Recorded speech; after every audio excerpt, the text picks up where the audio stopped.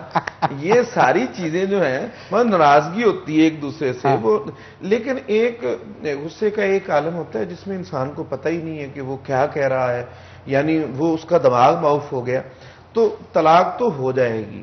لیکن جو معاملہ ہے کہ اگر کسی نے اس حق کو ایک ہی وقت میں استعمال کر لیا، میں اس کی مثال ایک سادہ سی دیتا ہوں. ایک کے پاس 3 روپے ہیں، وہ اپنے 3 روپے کو چاہے تو ہر سال میں 1 روپے خرچ کر لے، ایک مہینے میں 1 خرچ کر لے، ایک ہفتے میں 1 خرچ کر لے، ایک دن میں کر لے یا ایک ہی وقت میں تینوں خرچ کر لے، اس کے پاس پھر باقی کچھ نہیں رہے گا. اگر کوئی شخص اپنے طلاق کے حق کو استعمال کرتا ہے، اگر ایک ہی مرتبہ وہ اپنے تینوں حق استعمال کر جاتا ہے، اس کے بعد شرع متین نے اب باقی حق طلاق دینے کا باقی نہیں رکھا اس کے پاس. اس لیے اب یہ اور اہم چیز تھی. اصل میں ہوا یہ ہے کہ رسالت مآب صلی اللہ تعالی علیہ وسلم نے ایسے معاشرے کے اندر اعلان نبوت فرمایا تھا جس کو دور جاہلیت کہہ لیں، جہالت کا دور تھا ان کا. وہاں پہ تو یہ ہوتا تھا کہ ایک عورت کو 1 نہیں 2 نہیں سینکڑوں طلاقیں دے دی جاتی تھی اور پھر رجوع کر لیتے تھے، ہزاروں طلاق دے کر پھر رجوع کر لیتے تھے. شریعت مطہرہ نے فرمایا بھی کسی عورت کے ساتھ اس قدر ظلم اور زیادتی اللہ تعالیٰ کی ذات کو اور دین متین کو برداشت نہیں ہے کہ تم طلاق بار بار اس کو دو، بار بار رجوع کرو، وہ نہ آگے کسی اور سے نکاح کر سکے، نہ تم حق زوجیت ادا کرو. تو فرمایا نہیں، تمہارے پاس صرف 3 کی گنجائش ہے. اگر تم اس اپنے حق شرعی کو استعمال کرنا چاہتے ہو حسب ضرورت. اب دیکھیے نا، میں سننے والوں سے یہ بھی کہوں گا کہ اگر کوئی شخص 3 طلاقیں دے تو اس سے بھی وہی مقصد حاصل ہوگا، اگر 1 طلاق دے اس سے بھی وہی مقصد حاصل ہوگا. لیکن اس سے فرق کیا ہوگا؟ فرق یہ ہے کہ انسان 1 طلاق کے بعد اگر عدت گزر بھی جائے تو پھر اس کے بعد تجدید نکاح ہو سکتا ہے، یعنی وہ دوبارہ سے ان کی اٹیچمنٹ ہو سکتی ہے، پیچ اپ ہو سکتا ہے. لیکن اگر کوئی شخص 3 طلاقیں دے دے پھر اس کے بعد تو گنجائش ہی باقی نہیں رہتی. پھر میں یہ کہتا ہوں کہ واقعتاً اللہ تعالیٰ کا عرش ہلتا ہے اور انسان کا دل کانپتا ہے کہ اس شخص نے یہ معاملہ کس حد تک جا کے کر. بالکل پیر صاحب، اتنا امپورٹنٹ ایشو ہے ڈائیورس کا، اسپیشلی آج کی سوسائٹی میں جہاں پہ ڈائیورس ریٹس دن بدن بڑھتے جا رہے ہیں اور فیملی سسٹم پاکستان کے اندر، مسلمان کمیونٹی کے اندر بھی ہم لوگوں کو ہلتا ہوا نظر آ رہا ہے، شیک ہوتا ہوا نظر آ رہا ہے. تو جی بہت ہی امپورٹنٹ سبجیکٹ ہے، ڈسکشن کو کنٹینیو رکھیں گے لیکن ایک چھوٹا سا بریک لیں گے اور بریک کے بعد حاضر ہوں گے. تو کہیں مت جائے گا، ہمارے ساتھ رہیے گا.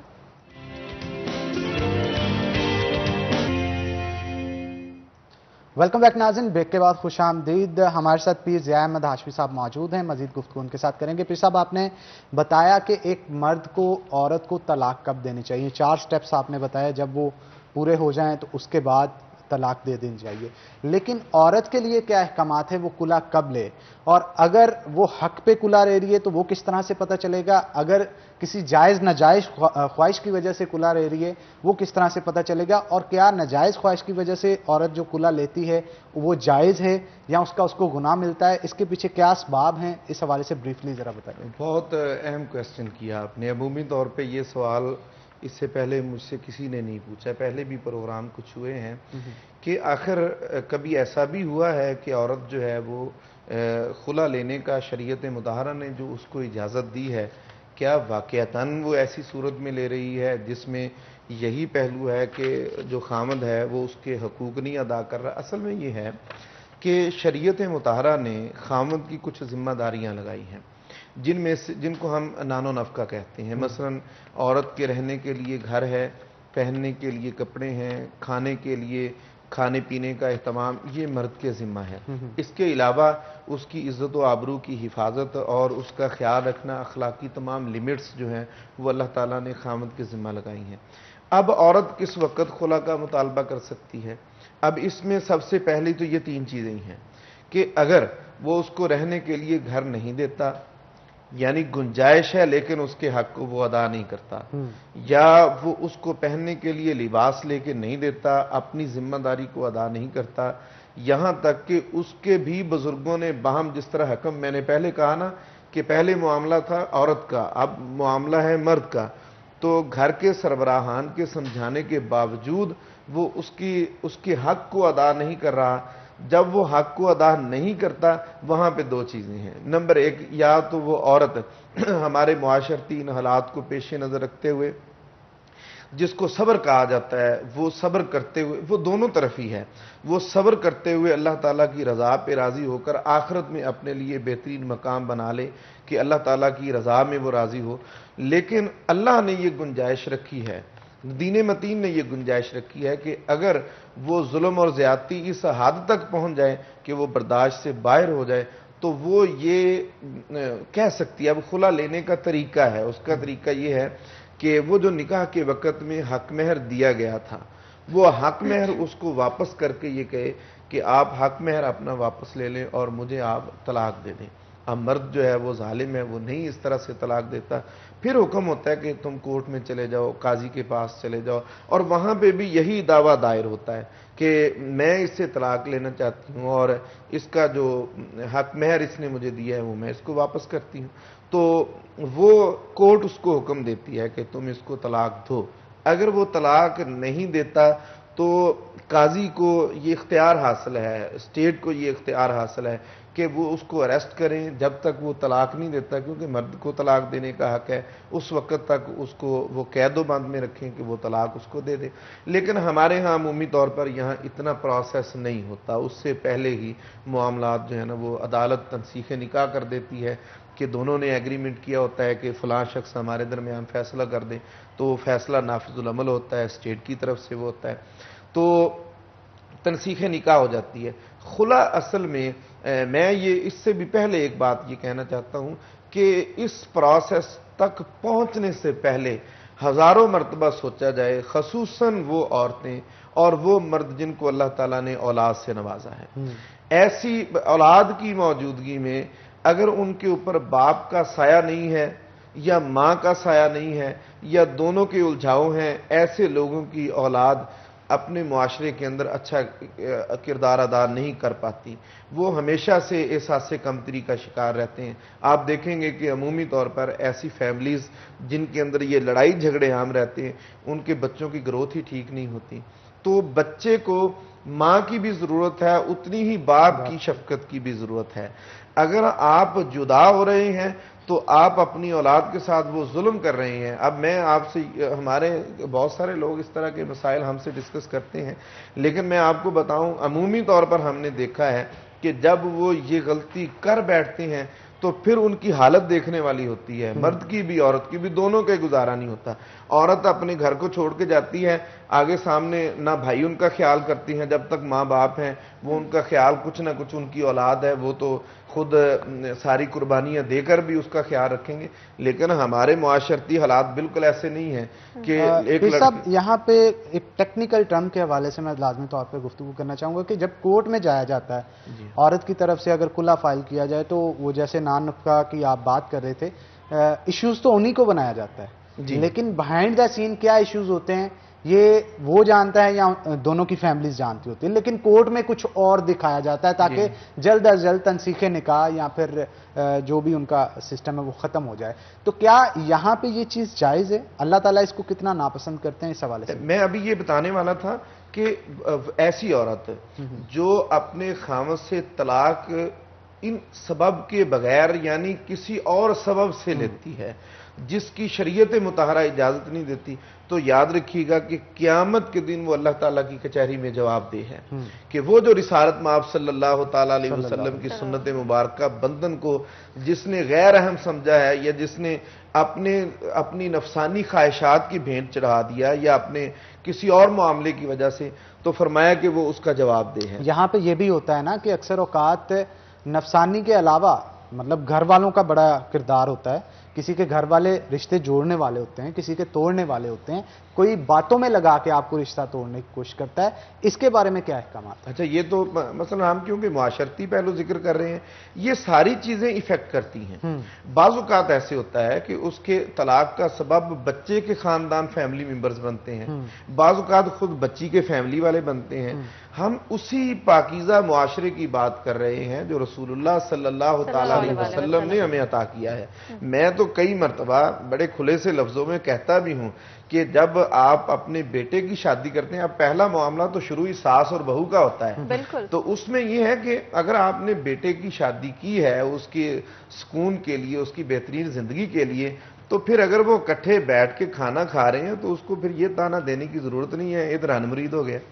یہ دیکھیں ہمارے فیملی یہ فیکٹرز ہیں کہ اگر وہ دونوں خوشی کے ساتھ زندگی بسر کریں، آپ کا دل خوش ہونا چاہیے. بالکل آپ بالکل ٹھیک بات کر رہے ہیں.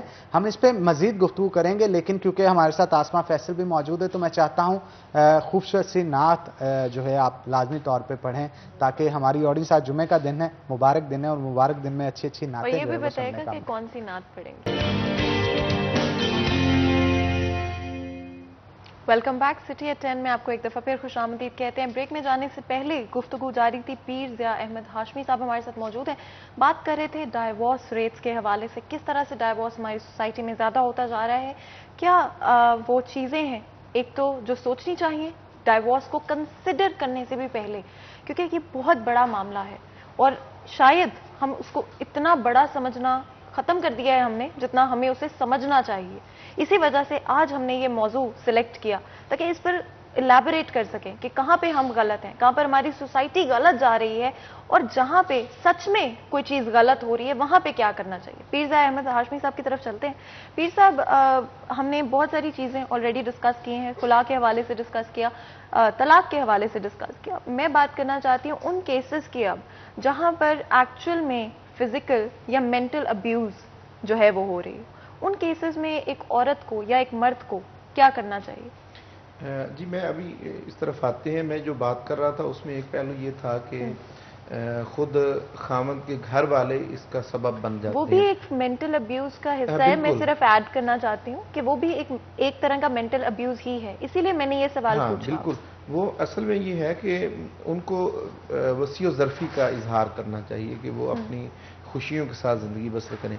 ہمارے ایک سبب یہ بھی بنتا ہے کہ لڑکی والوں کے گھر والے اثر انداز ہوتے ہیں، یعنی اور آج کل تو یہ ہمارے پاس جو موبائل ہے یہ ایسی ڈیوائس آ گئی ہے جس نے میرا خیال ہے بہت ساری فیملیوں کو یا تو شادی سے پہلے ہی اجاڑ دیا ہے. اگر شادی ہو گئی ہے تو پہلے یہ ہوتا تھا کہ اگر میاں بیوی کے درمیان کوئی تھوڑی بہت نوک جھونک ہو بھی جاتی تھی، گھر کے اندر معاملات بن بھی جاتے تھے، تو وہ بچی والوں کو گھر کو پتہ چلنے سے پہلے ان کا خود ہی وہ مسئلہ سالو بھی ہو جاتا تھا، وہ روٹین کی لائف میں آ جاتے تھے.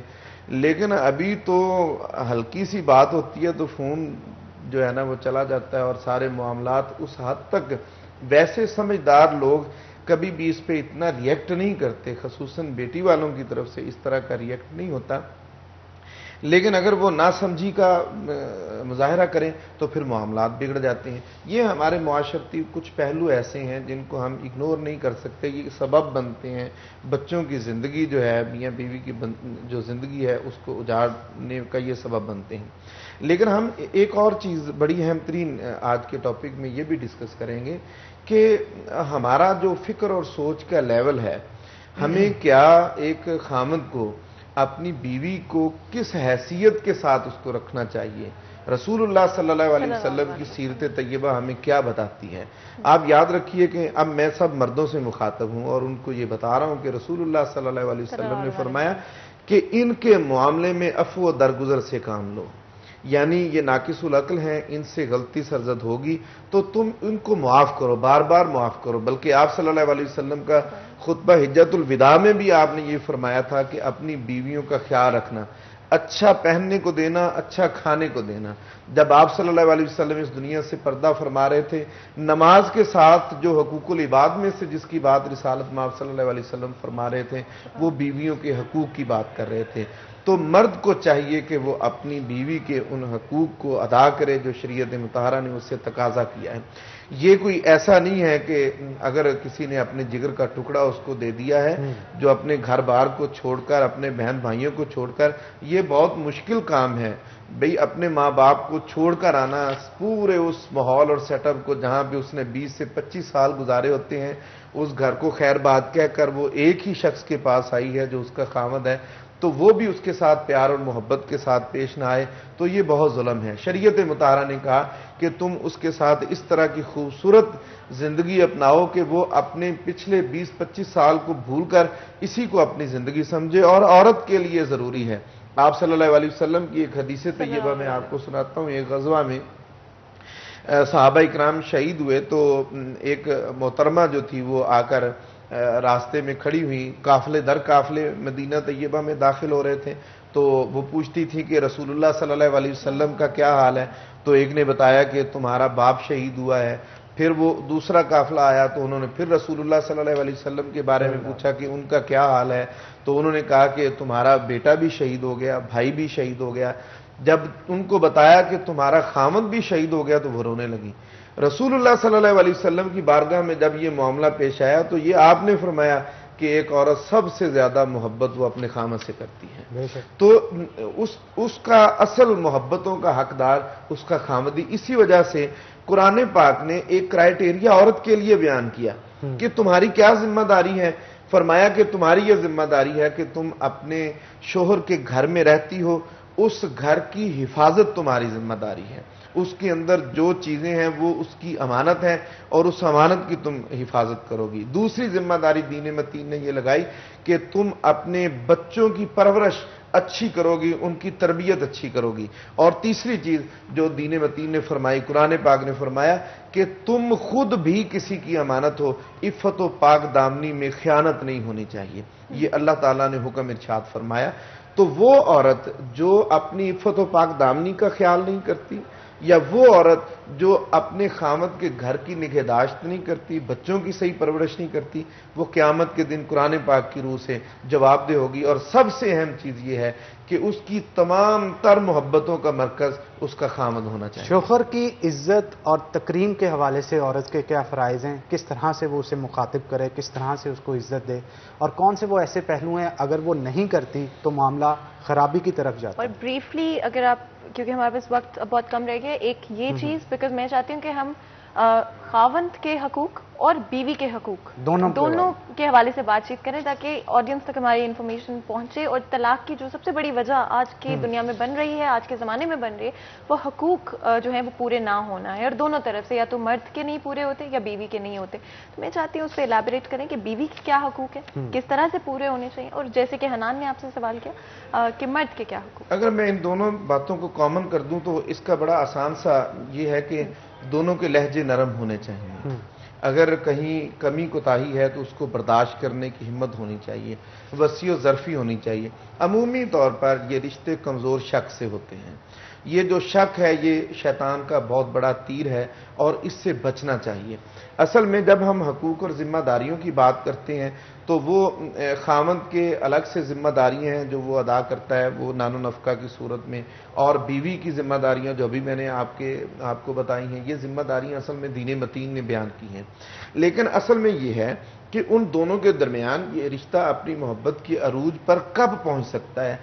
تب پہنچا جا سکتا ہے جب حقیقی محبت ان کے درمیان قائم ہو. اور میں تو یہ بھی کہتا ہوں کہ محبت اصل میں یہ چیز ہے کہ ایک ہوتا ہے کسی کی اچھائی کو اچھا کہنا، ایک یہ ہوتا ہے کہ انسان اس لیول پہ پہنچ جائے جب اس کی بری چیز بھی اس کو اچھی لگنے لگ جائے، یا بری نہ لگے تو اس وقت محبت ہوتی ہے. وہ اصل میں یہ محبت کا رشتہ ہے اور اس کا نبھا بھی محبت کے ساتھ ہی ہونا چاہیے. اس میں آپ یہ مت سمجھیے کہ خاوند اور بیوی جو پیار اور محبت سے زندگی بسر کر رہے ہیں تو کیا شیطان کو یہ اچھا لگے گا کہ دو لوگ خوبصورت زندگی گزار رہے ہیں، اور وہ لوگ جو اللہ تعالیٰ کی رضا کے لیے محبت کے ساتھ دنیا میں زندگی بسر کرتے ہیں، قیامت کے دن اللہ تعالیٰ ان کو اپنے عرش کا سایہ عطا فرمائے گا. بالکل آپ ٹھیک کہہ رہے ہیں. بہت شکریہ جاوید احمد ہاشمی صاحب آج کے شو میں آنے کے لیے. بالکل Hanan, I just want to say کہ یہ ایک بہت امپورٹنٹ سبجیکٹ ہے. ہم اس کو شاید ہمیں اور ڈیٹیل میں آئی تھنک پیر صاحب کور کرنا چاہیے تھا اگر ہمارے پاس اور وقت ہوتا، کیونکہ بہت امپورٹنٹ ہے. آج ہم نے حقوق کے حوالے سے کچھ بات کی، تو آل دا پیپل آؤٹ دیئر میں یہی کہنا چاہوں گی کہ چاہے وہ فیملیز ہوں تو صبر سے کام لیں. اگر آپ کو کوئی بات نہیں بھی اچھی لگتی، چاہے لڑکی کی نہیں لگتی، چاہے بیوی کی نہیں لگتی، آپ اس کے بیچ میں مت پڑیں اور ان کو اپنے مسائل جو ہیں خود حل کرنے دیں. اس کے علاوہ خاوند اور بیوی سے بھی یہی ہے، جیسے کہ پیر صاحب نے بھی کہا حنان، کہ نرمی سے پیش آئیں، ایک دوسرے کی قدر کریں اور نرمی سے، کیئر کے ساتھ، پیار کے ساتھ ہر مسئلے کو حل کرنے کی کوشش کریں. اور غصہ اگر ہو تو تھوڑا وقفہ دے لیں ایک دوسرے کو. ہو سکتا ہے اس وقفے سے بھی بہت سارے معاملات افہام و تفہیم کے ساتھ حل ہو سکیں. تو ونس اگین بہت شکریہ آپ کا.